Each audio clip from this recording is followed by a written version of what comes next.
Hello class. आज की class हमारी डेटाबेस कॉन्सेप्ट एंड एसक्यूएल का फोर्थ पार्ट है। आज की क्लास में हम सबसे पहले डेटाबेस क्रिएट करना, उसके बाद डेटाबेस में टेबल्स क्रिएट करना, टेबल्स में डेटा इंसर्ट करना और सबसे लास्ट में हम टेबल से डेटा को व्यू करना देखेंगे। तो आज की क्लास हम स्टार्ट करते हैं। सबसे पहले डेटाबेस क्रिएट करना। पिछली क्लास में ये थ्योरेटिकली हमने देख लिया था। आज की क्लास में हम इसको प्रैक्टिकली देखेंगे। तो सबसे पहले क्रिएटिंग अ डेटाबेस। तो क्रिएटिंग अ डेटाबेस के लिए कमांड रहता है क्रिएट डेटाबेस और उसके बाद डेटाबेस का नाम।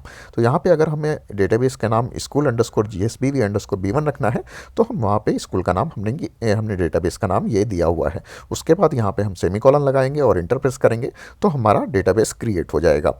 उसके बाद शोइंग लिस्ट ऑफ डेटाबेसेस। अगर हमें सारे डेटाबेसेस देखने हैं कि हमारे सिस्टम में कौन कौन से डेटाबेस बने हुए हैं तो उसके लिए हम शो डेटाबेसेस कमांड का यूज करेंगे। और मान लीजिए हमने डेटाबेस क्रिएट कर दिया, हमें उसके बाद उस डेटाबेस को डिलीट करना है तो हम उसके लिए ड्रॉप डेटाबेस और डेटाबेस का नाम उसको लिखेंगे। और अगर हमें किसी डेटाबेस के अंदर कुछ काम करना है तो उस डेटाबेस को सिलेक्ट करने के लिए हमें एसक्यूएल यूज स्टेटमेंट का यूज करना होगा। तो उसके लिए हमें यूज और डेटाबेस का नाम लिखना होगा। तो हम सबसे पहले डेटाबेस क्रिएट करके देखते हैं। तो मान लीजिए हमने माईस्क्यूएल इंस्टॉल किया हुआ है सिस्टम पे, आप लोग इंस्टॉल कर सकते हैं माईस्क्यूएल को डाउनलोड करके। तो सबसे पहले ये पासवर्ड पूछेगा। मैंने इंस्टॉल करते टाइम कोई भी पासवर्ड नहीं दिया था तो मैं यहाँ पे इंटर प्रेस करूँगा तो इस टाइप का माईस्क्यूएल का कमांड प्रॉम्प्ट ओपन हो जाएगा। तो सबसे पहले हमें काम करने के लिए कोई डेटाबेस क्रिएट करना होगा। तो उसके लिए मान लीजिए मैं लिखता हूँ क्रिएट डेटाबेस और उसके बाद डेटाबेस का नाम, मान लीजिए मैंने नाम दिया school_gsbv_b1। तो ये मेरा डेटाबेस, इसका मैंने नाम दे दिया। अब मैं जैसे ही यहाँ पे इंटर प्रेस करूँगा तो हमारा डेटाबेस बन जाएगा। Query okay 1 row affected, means हमारा डेटाबेस बन चुका है। अब अगर हमें देखना है कि हमारे सिस्टम में कौन कौन से डेटाबेस बने हुए हैं तो उसके लिए हम शो डेटाबेसेस इस कमांड का यूज करेंगे। जैसे हम इंटर प्रेस करेंगे तो हमारे डेटाबेसेस का नाम आ गया। उसमें देखिए school_gsbv_b1 जो अभी हमने लिखा था वो यहाँ पे बना हुआ है। अब मान लीजिए हमें इसको ड्रॉप करना है, डिलीट करना है तो उसके लिए हम ड्रॉप डेटाबेस और डेटाबेस का नाम लिखेंगे। लेकिन अभी हम इसको डिलीट करने नहीं जा रहे हैं। मान लीजिए अब हमें इसको यूज करना है, इसके अंदर कुछ काम करना है तो हम लिखेंगे यूज और डेटाबेस का नाम school_gsbv_b1।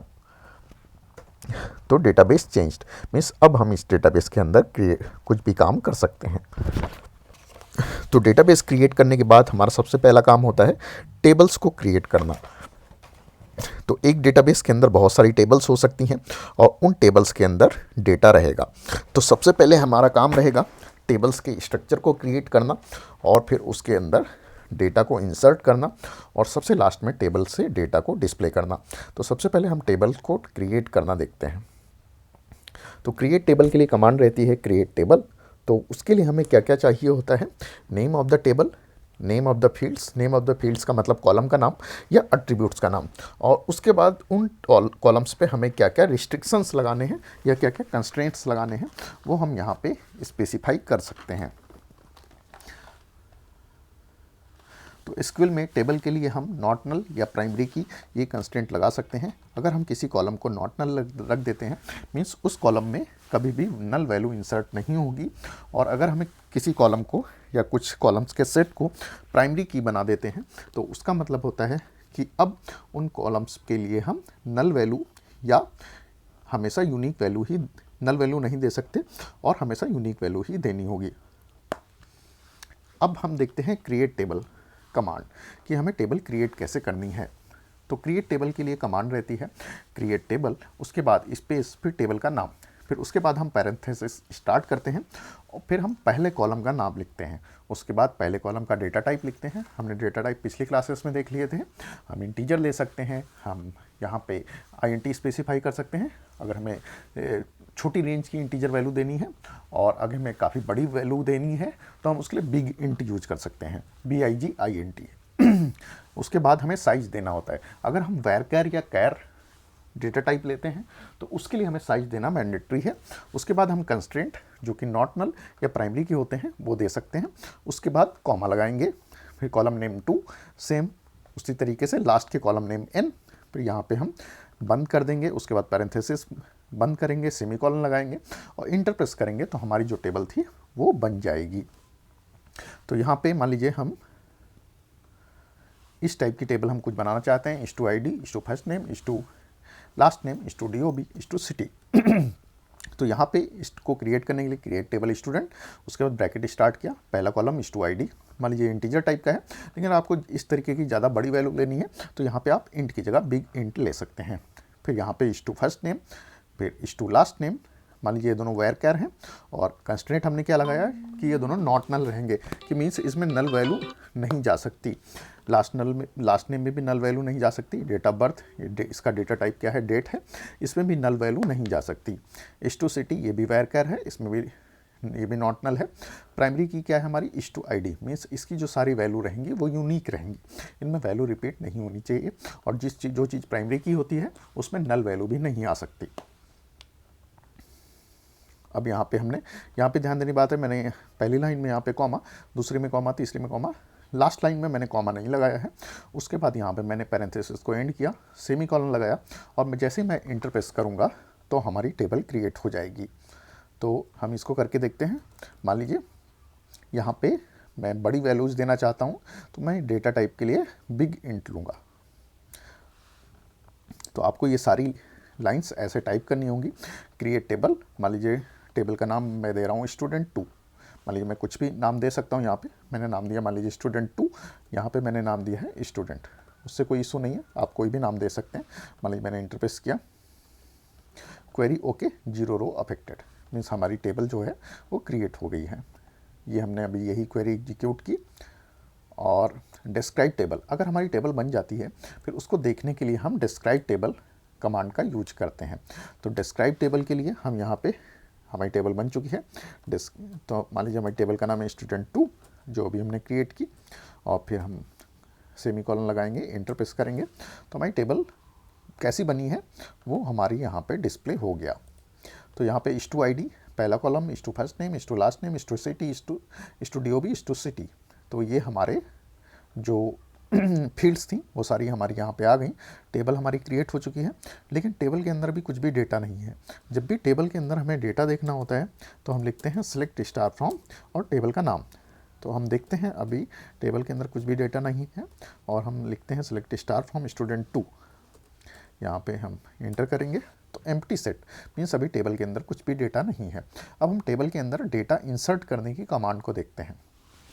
तो टेबल के अंदर डेटा इंसर्ट करने की कमांड रहती है insert into command. Insert into command के थ्रू हम टेबल के अंदर डेटा इंसर्ट कर सकते हैं। तो यहाँ पे इंसर्ट इनटू कमांड हम दो तरीके से लिख सकते हैं। अगर हमें सारे कॉलम्स में उसी ऑर्डर में वैल्यू पास करनी हो, मीन्स अगर हमारे पास मान लीजिए यहाँ पे कॉलम क्या क्या है, इस to ID, first name, last name, DOB, city, और हम चाहते हैं इसी सीक्वेंस में वैल्यू यहाँ पे पास हो, तो हम ये वाला सेकेंड वाला तरीका यूज कर सकते हैं। लेकिन अगर हम रैंडम ऑर्डर में वैल्यू पास करते हैं तो उसके लिए भी हम फर्स्ट वाला मेथड यूज कर सकते हैं। तो मान लीजिए हम लिखते हैं इंसर्ट इनटू, फिर टेबल का नाम, उसके बाद यहाँ पे मैंने कॉलम का नाम, ये मैंडेटरी नहीं होता है, तो यहाँ पे कॉलम का नाम, और फिर यहाँ पे वैल्यूज, उसके बाद सबसे लास्ट में वैल्यू। तो यहाँ पे हम वैल्यू देंगे। तो मान लीजिए हम यहाँ पे इसको करके देखते हैं। मान लीजिए हम इसमें एक वैल्यू इंसर्ट करना चाहते हैं, इंसर्ट इनटू स्टूडेंट 2, क्योंकि हमने टेबल का नाम दिया है 2, इसलिए हमें यहाँ पे इंसर्ट स्टूडेंट 2, और फिर मान लीजिए हमें कॉलम का नाम स्पेसिफाई करना है। तो पहला कॉलम हमारा क्या है, इस टू ID, इस टू ID, दूसरा कॉलम हमारा इस टू अंडरस्कोर फर्स्ट नेम, तीसरा कॉलम हमारा इस टू अंडरस्कोर लास्ट नेम, चौथा कॉलम है हमारा इस टू अंडरस्कोर DOB, पांचवा कॉलम है हमारा इस टू अंडरस्कोर सिटी। तो हमने ये सारे कॉलम स्पेसिफाई कर दिए। अब इसके बाद हम लिखेंगे वैल्यूज। अब इसके बाद हमें जो वैल्यू पास करनी है, तो मान लीजिए मैं फर्स्ट नेम में सबसे पहले ID है, मान लीजिए हमने ID 1 दे दी। फर्स्ट नेम मान लीजिए हम लिख रहे हैं अभय, ये हमारा वेयर कैर है, इसलिए हम इसको अभय, ए स्किप हो गया, कॉमा, अब हम इसका लास्ट नेम इंटर कर देते हैं, फिर इसकी डेट ऑफ बर्थ मान लीजिए हम इनपुट कर देते हैं 2001 जनवरी। अब मान लीजिए हमें देना है सिटी, मान लीजिए हमने दे दिया दिल्ली। तो यहाँ पे हम इस क्वेरी को एग्जीक्यूट करते हैं।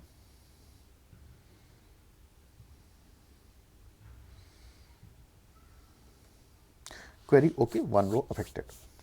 तो यहाँ पे हमारी क्वेरी एग्जीक्यूट हो चुकी है। तो अब हम देखते हैं हमारी टेबल के अंदर डेटा क्या है।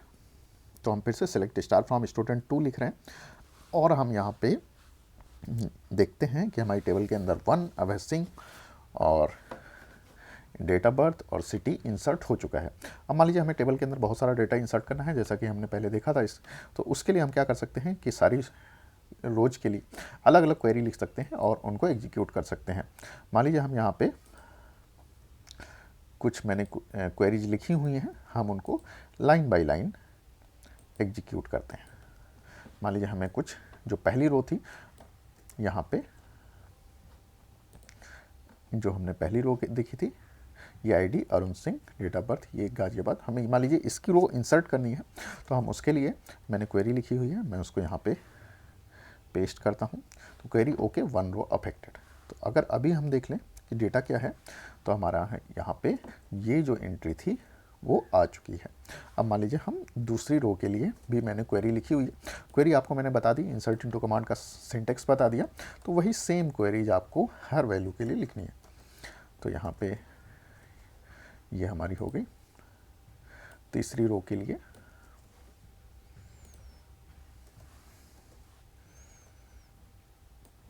चौथी रो के लिए,